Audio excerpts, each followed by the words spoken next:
A Brief History of Time is one of the best-selling books of recent years, an attempt by the famed British physicist Stephen Hawking to explain his theories of space, time, and the universe. It's been said that millions of people have bought the book and thousands have finished it. But now here is a documentary which combines Hawking's theories with a look at the scientist himself. Hawking was, we learned, a brilliant but undisciplined student until as a young man he contracted ALS, a progressive disease of the nervous system, and as it gradually took over his body, he retreated into his mind and into the cerebral world of quantum mechanics. Today, communicating with the world by a voice synthesizer hooked up to a computer, he is considered one of the most important thinking men of our time. In real time, the time in which we live, the universe has two possible destinies. It may continue to expand forever, or it may recollapse and come to an end at the Big Crunch.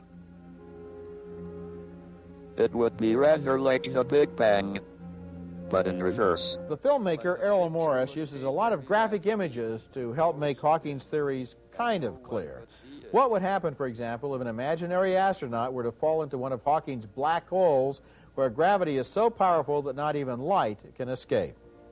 The astronaut wouldn't notice anything special when his watch reached midnight and he crossed the event horizon into the black hole.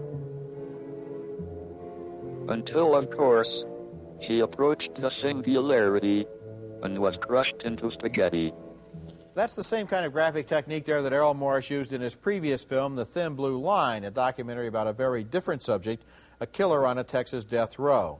This time, although he has made an interesting and sometimes moving film, I think he stayed more on the surface. A Brief History of Time supplies more or less the accepted public relations view of Hawking and his theories, and I wish it had gone a little deeper, asking Hawking to talk about what it's really like to range through all of time and space on the one hand, while being virtually powerless on the other. It's a movie with some wonderful things in it, but I can't quite recommend it. I wanted more. Well, I learned, and actually I learned it from your fiancé, and by the way, congratulations on your marriage, which has never been acknowledged to date on this show. Thank you. That Hawkins left his wife for his nurse. Yes. Now, I mean, any documentary filmmaker should seize on that. You know, Gene, that's one of the things I missed in this film, but I wasn't going to mention it because I thought it was tactless. Since you brought it up, though, I did feel that in a way, there must be something going on in his emotional life that would be much more interesting than this kind of official view that we get here.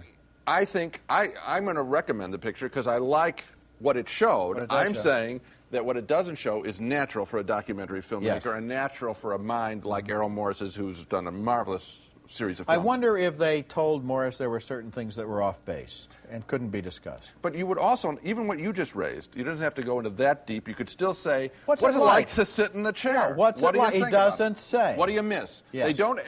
They treat him as just a brain in a jar, in effect, a wheelchair, rather than a person with a brain in a wheelchair.